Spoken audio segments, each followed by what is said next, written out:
so kind, staring out into space, asking God to hear my case, trying to think of all things past.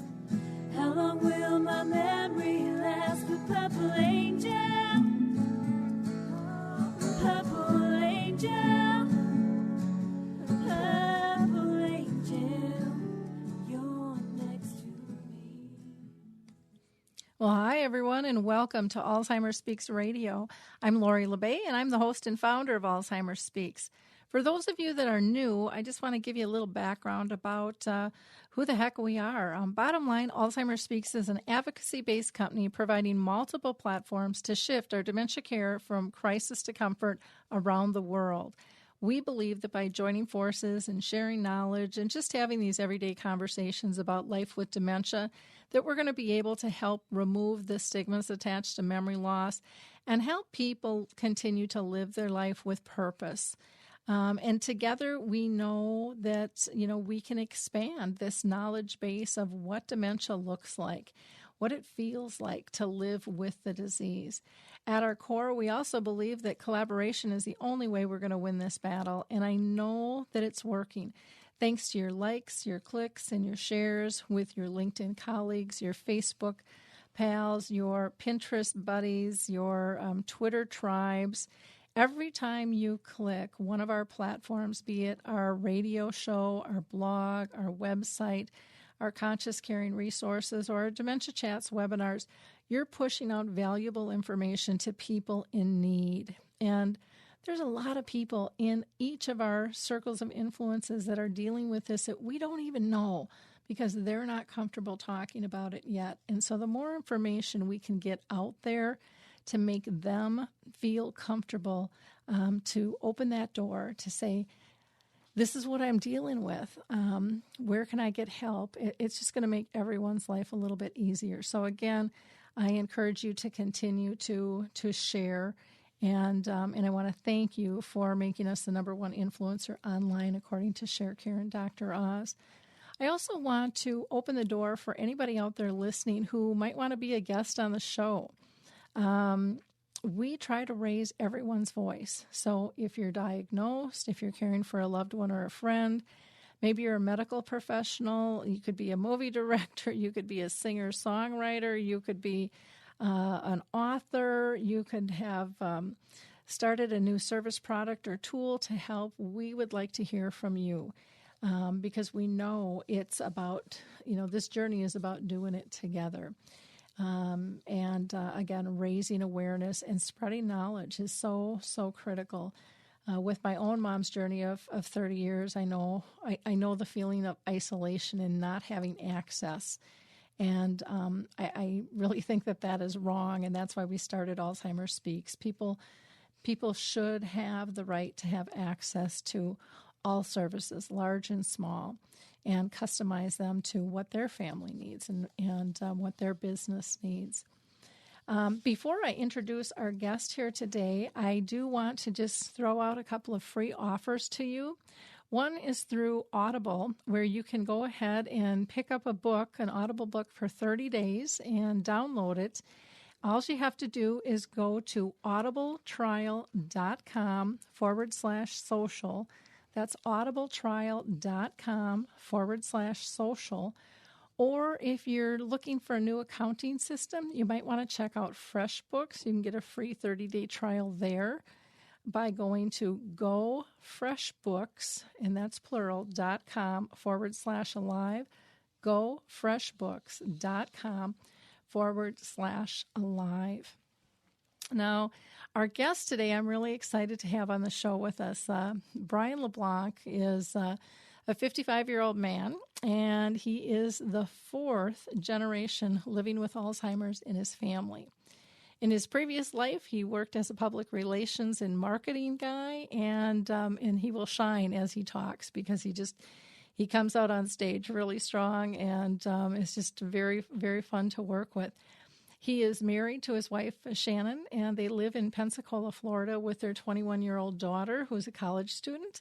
and their 16-year-old son, who is a baseball player. So he's got a very active life. And I also have to add that he is one of our experts on our Dementia Chats series, which is a free webinar to everybody that we do twice a month on the second and fourth Tuesday of the month, where knowledge just flows out of our experts, and I learn something new every single time. So welcome, Brian, to the show. Well, that's an introduction that's kind of hard to live up to, Lori. I mean, calling me an expert and Hey, thank you. You're all Thank that you. and more, Brian. You're all that and more. So, oh, I do have on my Superman shirt today, so I'm ready to fly. Well, and I forgot to mention you're going to be in a TV series that they're doing down in Pensacola too. So you got a lot going on there. Yeah, my local TV station, WEAR Channel 3, there's a reporter. Her name is Catherine Daniel, and she started back in, I believe it was, let's see, we're in June, so yeah, I think it was back in February. She did the first interview, and that was here at the house with Shannon and I, where we basically kind of introduced ourselves and talked about diagnosis and what it was like, or what it was like for Shannon to be living with me and so forth, which, you'll hear later in the show, I'm sure isn't such a picnic. But this last interview she did, which was just 2 weeks ago, was held at Blue Wahoo Stadium. It's our AA baseball team. We had a Alzheimer's event there called Paint the Park Purple, which was an Alzheimer's fundraiser. And so my son and daughter went out there with me, and they were on camera, and they talked about their experiences with me, because I told the reporter that I wanted to bring a personal story to Alzheimer's. I don't, you have to talk about the clinical stuff every now and then, talk about stats and funding and all that stuff, but my passion, my purpose is to tell everybody what the disease does, not only to the person having it, but what it does to the family that's living with the person that has it. And that's what we have started to do with these series. The next series is going to be, the next segment is going to be coming up in September, and in preparation for our local Walk to End Alzheimer's, which will take place in the beginning of October. Wonderful. Well, that is great. Why don't we start out a little bit, give some people some background about you. Brian, can you tell our audience a bit about when you started forgetting some things and when you thought stuff was kind of going wrong, and how did you go about getting diagnosed? Because that's something everybody asks. When's the time to go to the doctor? And so, right. What were some of your symptoms? Well, you see, it's funny when you say when did I, or people say, when did you realize, and so forth. I always tell them I didn't realize it. My wife and daughter realized it for me. What was happening was I was getting lost a lot when I was driving. The only reason I remember the story is because I use it every time I give a presentation, because that's part of, like you said, people want to know how I got diagnosed, how did I know, and so forth. I was driving to my doctor's office, and I got lost completely. I had no idea where I was. Nothing looked familiar at all. So I called Shannon. She walked me through my GPS directions. Come to find out, I was only about a half a mile from the office, and got there. got back home. And then that night, we have what I call the intervention. It's kind of like when you walk into a room and there are people seated and there's no TV on, and your wife says, we need to have a talk. And it's like, oh boy, the first thing that rushed in my mind was, what did I do? Why are you going to talk to me? And she simply said, she goes, do you know how many times you got lost recently? And I said, you mean before today? And she says, yeah. And I said, I thought today was the first time. And she goes, no. She goes, you have been lost more than, I don't remember the correct number, but more than a dozen times over the past 6 months. And that shocked me because I not only did I not realize I was getting lost so frequently, I had no recollection of the times that I got lost. The only reason why I remembered this one was because it was during that day. So, but anyway, and then my daughter told me, she says, just to let you know, for about the past 3 years, you've been repeating the same stories, asking the same questions, and that's how we kind of know that something may be wrong. And being that my mother was still alive at the time, and you mentioned fourth generation. That started with my great grandmother, then my grandfather, then my mother, and then me. With my father also having vascular dementia. So with that much history in my family, we realized that it was time to get diagnosed or go at least to check. Mm-hmm. And sure enough, went through the testing, went through a neurologist, went to a neuropsychiatrist, and I wound up being diagnosed with early onset Alzheimer's. And not only that, but also carrying the APOE4 gene from both my mother and my father. That basically having that gene just from one parent will increase your chances of getting Alzheimer's 5 times. Having it from both parents increases it over 10 times. So I was born with the gene, and I'm the only one of my family, my brothers and sisters that have the disease. Mm-hmm. Okay. So let me ask you this, because people ask this all the time of me, am I going to get tested? And I say no. We're not aware that my mom had the gene, but do you think about having your kids tested, or do they talk about wanting to be tested for the disease? Well, that's a good question, because when I refer to my kids, they're actually my stepchildren.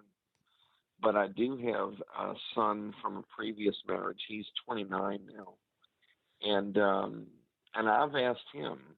I said, so far it hasn't skipped a generation, and being that you're, my only heir, do you ever think about getting checked? And he says, yeah, I do. I said, well, what are you going to do? He says, I'm not going to get checked. And I said, but why? He says, if I do, what am I going to do about it? There's really nothing I can do right now, because he knows that there's no prevention. He knows there's no way to stop progression, no cure for it. He says, I just don't want to put myself through that. Mm-hmm. And he says, and plus, what is that going to do, with all the people that I know? All of a sudden, I'm going to have this, this thing. And, that's just the stigma that's associated with with Alzheimer's, Mm-hmm. and I guess he didn't want to have that marker Mm-hmm. on him. So it's a slippery slope. Yeah. So Well, and it is because if you, and especially for a younger kid too, we don't know what sure, laws and rules will change later on regarding insurance and driving, and I mean there's so many in employment impact, because I know that's one of the reasons people say they don't go in and get diagnosed because they're worried about future implications of having that diagnosis sometimes. and right, and so it's spooky. I do like when I've asked several doctors, well, probably way more than several, would they go get tested? And we haven't talked, and I'll disclose, we haven't talked specifically with the gene, the APO right, gene, but would they go get tested to see, the likelihood of them having it? And they've all answered no. And yeah, they all have said, bottom line is we just don't know if it's going to take or not. It's kind of like a cancer gene. Most of us have it in us. And is it going to mutate or not? We don't know.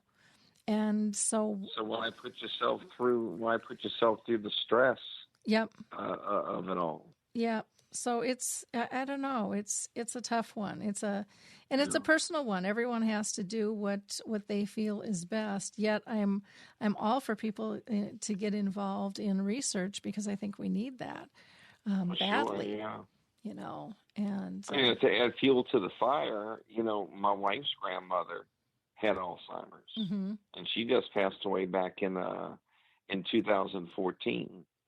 So my dad passed away in 2010. My mother passed away in 2015 of January last year, and we lost Shannon's grandmother in August of 14. So it's present on her side now. So far, none of her dad's Shannon's dad's family, none of them are experiencing any neurological issues. mm-hmm. But it's been known to skip a generation or skip two generations or whatever, depending upon what's what. So somewhere in the back of her mind, it's kind of lurking there. Mm-hmm. Also. Yeah, I remember my daughter, who she's now, what is she, 28? But when she was younger, she would say to me, Mom, I think you're getting it. You're repeating yourself, or I already answered that question, or whatever it was, and I remember just looking at her square in the eye and go, you didn't hear yet, did you? And she said, what? And I said, it skips a generation. And her eyes just got so big. And she's like, what? And I said, yeah, I don't have to worry, and her eyes were just huge. And I said, honey, I'm just kidding. I said, I know I forget sometimes. I know I repeat, but, if you record yourself, you'll find you're doing the same thing too. Exactly. Our plates are full, and it hasn't really interfered with my life at this point. But it is something that I'm watching, for. I know that my word find... You have to. My word find comes much harder, and I utilize the thesaurus much more than I ever have, or spell check and things like that. And I still screw up, but I also know that I have probably more balls in the air than I should. But that's always been my way, And so, well, you just brought up something that I think is largely misunderstood, in that you joked with your daughter mm-hmm, about Alzheimer's. mm-hmm, And you've gotten to know me pretty well as my sense of humor. It's if you can't laugh at yourself, then it's going to be a tougher road than it already is. mm-hmm, And we have tried to insert humor. Like Shannon bought me a couple of signs that I have up on my wall above my desk, and one of them says, "I can see clearly now. My brain is gone." There's another one with Dory from Finding Nemo. It says, I'm not forgetful. I have a neurological disorder. If you can laugh at yourself, it's so much better, because if you can't find humor in what you in life and what you go through on a daily basis, well, then you're going to just spend your time crying instead. And I told myself a long time ago, as soon as I was diagnosed, that I was not going to let this disease define who I am. Mm-hmm. Every day is not a sunshiny day. It's tough, because you never know basically what kind of day you're going to have until you wake up. Mm-hmm. And at that point, you start your day, and almost every single day I wake up with a migraine. Mm-hmm. That's how my days usually start. And when I don't wake up with a migraine, which is a rare occurrence, I feel like celebrating. But on the same token, I tell everybody that you have, and this goes for everybody, not just me. But every day when you wake up, you have two choices. You can either stay in bed and have a pity party for whatever reason, or you can get up to make a difference. Mm-hmm. Now, every now and then, I admit, I will stay in bed and have myself a little bitty pity party, mainly because I have a migraine. And it's like, oh God, why me? Why me? But then I feel like if I stay there, what good am I going to do? Not only to myself, but to anybody.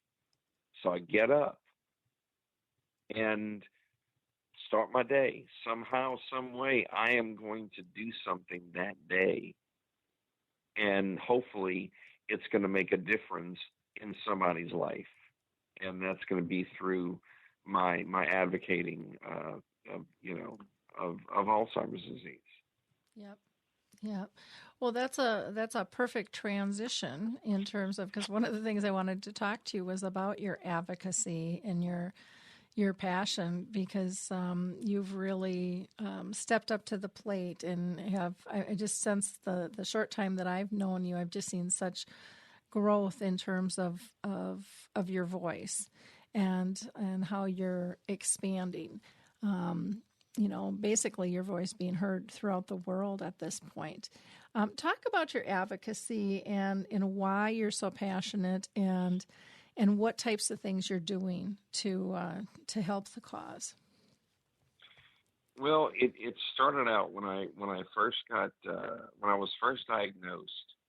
And you mentioned in the introduction that I used to be a PR guy, and that's all I knew how to do is to talk. I'm pretty good at it, but I didn't know what else to do. And so we're on our way back home from the doctor's office. And I turned to my wife and I said, I know what I have to do. And she said, what? I said, I need to talk about this. And she goes, what do you mean? I said, it means I need to tell people. I need to talk about it. I need to tell them that, look, I'm young. I have this disease. People are not going to believe it because they associate it with an older person. Mm-hmm. But I'm going to stand in front of them, or I'm going to do it through social media, or I'm going to do it anywhere I can and talk about this disease. And she says, you do realize that you're opening yourself up to a lot of different things. And once that door is open, it can't be closed. Mm-hmm. I said, I can't work anymore. I hadn't worked for a year before then because I wasn't able to concentrate on anything. I just couldn't. Mm-hmm. And so I started talking about it. Well, a friend of mine heard about it. He called me and he says, hey, I'm on the executive board of the Alzheimer's Association here in Pensacola. We need you on our board. We have no one who has Alzheimer's that's on our board. And I said, bring me in. Mm-hmm. And that's when it started rolling. I got involved with the local Alzheimer's Association. From there, I got involved with the early stage advisory group of the National Alzheimer's Association located in Chicago. And at the end of today's the 28th, or today, I don't know what the date is today. 28th. Anyway, I know it's late June. Mm-hmm.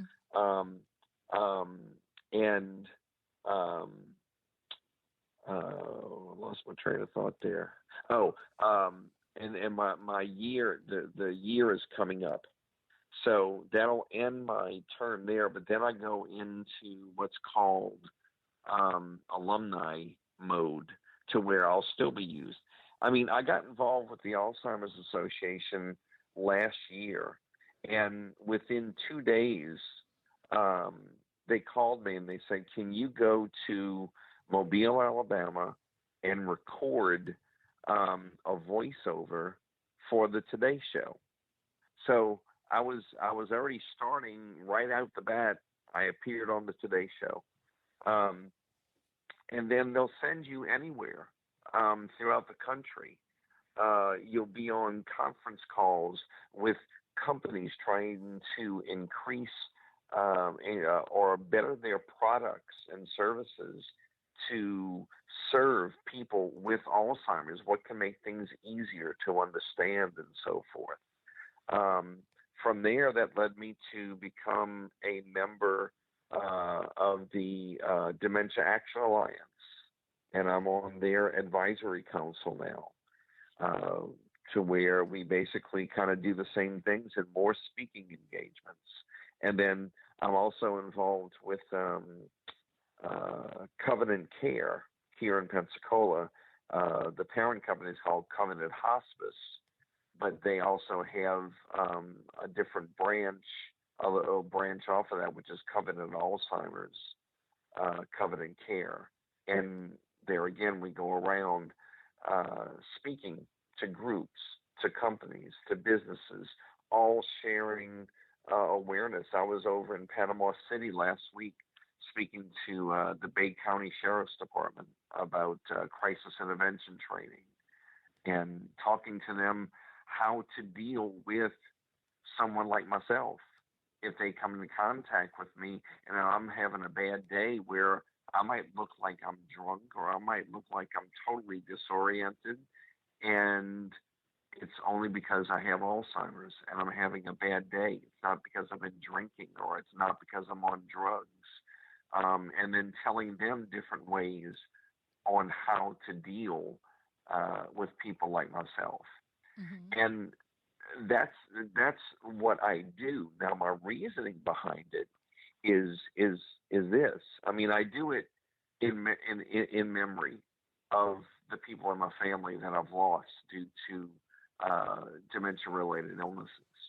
However, I know that this is going to be what I'm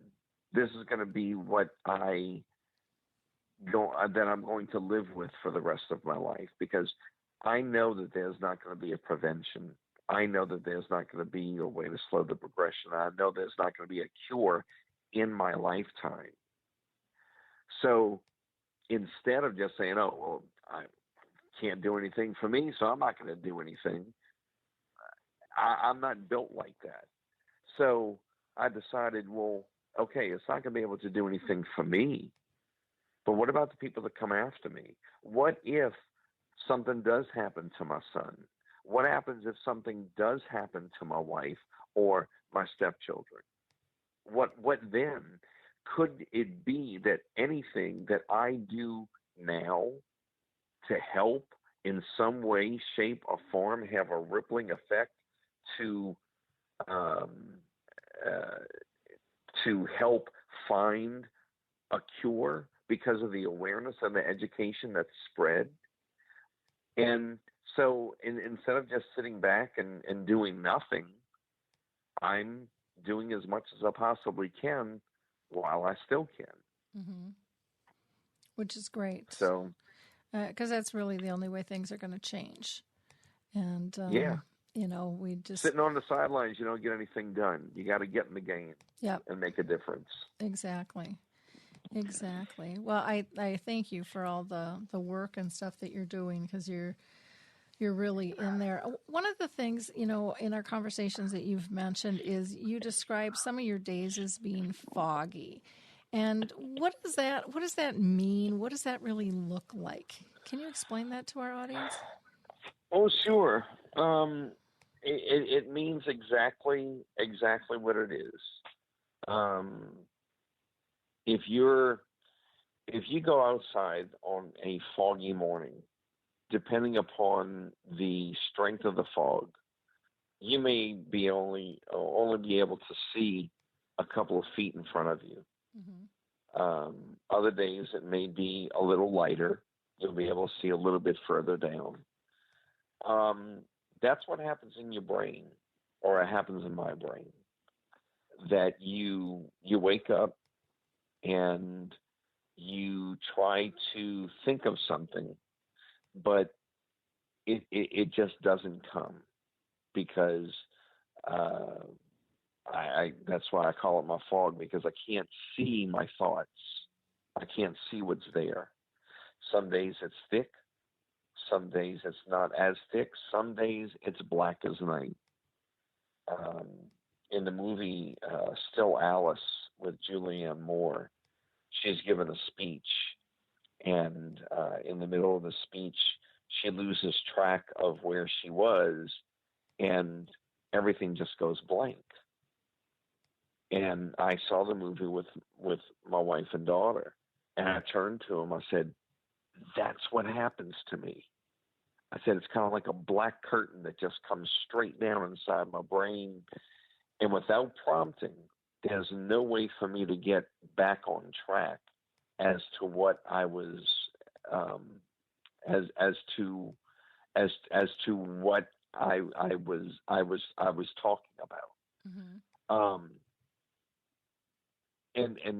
And so some days, like I said, it's not black as night, but it's hard to get to see through the fog, to see through, to be able to see a thought, and that's the only way. If you look up the word fog in the dictionary, it will say fog is defined as having a mental disorder. Mm-hmm. So that's one of the definitions, which I found sort of ironic. But it's funny because it doesn't just happen in the morning. It can happen morning, noon, night, several times during the day. Mm-hmm. And then some days I'll have a perfectly clear day, which is extremely rare, but it does happen. Mm-hmm. And those are the days where I just try to embrace every single thing that I can and try to make a memory of it. Well, thank you, Brian. This has just been a wonderful conversation. We're going to go ahead and wrap this show up just a little bit early. As we were talking with Brian, his dog had a seizure and he needed to tend to that. So we're just sending our prayers and support for his little puppy. And we will have Brian back on the show again. He's just a brilliant speaker and has some wonderful insights. For those of you that would like to get a hold of Brian, you can reach him by email at thebrianleblanc@gmail.com, or you can go to his blog, abitofbrianbrilliance.com. abitofbrianbrilliance.com is his blog. And you can also find him on Facebook. Just put in My ALZ Journey on Facebook. And he's also on Twitter, the Brian LeBlanc. Again, he just does such a great job with his advocacy and is so honest and has wonderful insight. So again, we will have Brian back on with us. In the meantime, wrapping up, I just want to do a shout out to Apples to Apples, who is here on the Alive and Social Network on Sunday night, to Scott and Drew Applebaum, a father and son team who discuss sports, and Joan of Art, who does a show that investigates and celebrates people who make art. It's kind of a fun show to listen to. Our most recent shows on Alzheimer's Speaks Radio, if you haven't had a chance to catch them, they're worth going back into the archives. You can listen to all of our shows on the archives, but the most recent, we had a wonderful conversation with, we were talking about the NFL and brain injuries, and we had Dr. Jason Carthen on, who was a past player, and we also had Michael Durser on, and his brother Dave Durser actually had the CTE and ended up committing suicide due to that type of dementia. And so Mike is doing some great things in schools, educating kids and teachers and coaches and families about concussions, which is a really cool thing. Another show we just had on last week was about spiritual care and how do you care for those with dementia through spirituality. We also talked with Gary LeBlanc and Lisa Rodriguez on healthcare settings and dementia behaviors and how to improve that. This morning we had our dementia chats, and we talked about routines and how they adapt and remain with a sense of calmness, and a very enlightening conversation. That one I will be posting either today or tomorrow because I have to go in and just edit that. But the one before that was about advocating through film, which ties into, again, one of our last radio shows. We had on the lead producer, Therese, with the film that will be out in 2018 called Will I Be Next? And it's pretty interesting film that she's putting together. What else do I want to mention to you? The next Dementia Chats will be July 12th. I can't believe we're coming up on the 4th of July here already, but July 12th at 11 Eastern Time. And our last Conscious Caring Resource interview was with Claire Webster of Canada, who is the founder of Caregiver Crosswalk. And she does a lot of coaching and mentoring with families. She's walked the journey personally with her own family and has some wonderful resources. So feel free to reach out to Claire. If you're going to be in Iowa, August 10th and 11th, I will be there with the Northeast Iowa Community College and at Mind Frame Theaters. We're going to be doing a preview of His Neighbor Phil along with the conference. And on the blog, I just want to point out a couple of resources.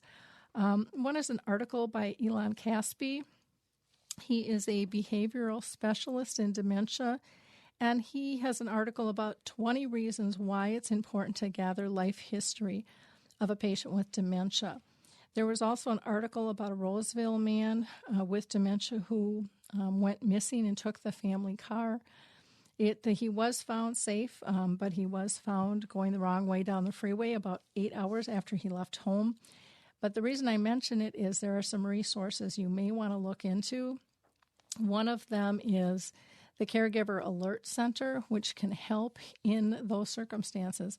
When somebody would wander, you can get a flyer distributed electronically very quickly, and you can do that ahead of time. It's less than $15 a year to have in your back pocket. In the meantime here, I just want to wish you all a happy 4th of July, and keep in mind your memory chip and what it teaches us when we're focusing on being person-centered. Are they safe? Are they happy? Are they pain-free? Talk to you soon. Thank you. Hey everybody, Jared Sebestier, host of Retire Repurposed. This podcast is dedicated to help people transition into fulfilling and purposeful retirements. Retirement is a big life change. In fact, the two most dangerous years of a person's life are the year they were born and the year they retire. Few people can just flip the switch from working a career 30 or 40 plus years, retiring on Friday, without methodical steps to living what we call a repurposed retirement. To listen now, search Retire Repurposed on your favorite podcast platform, Senior Resource, or Life Audio.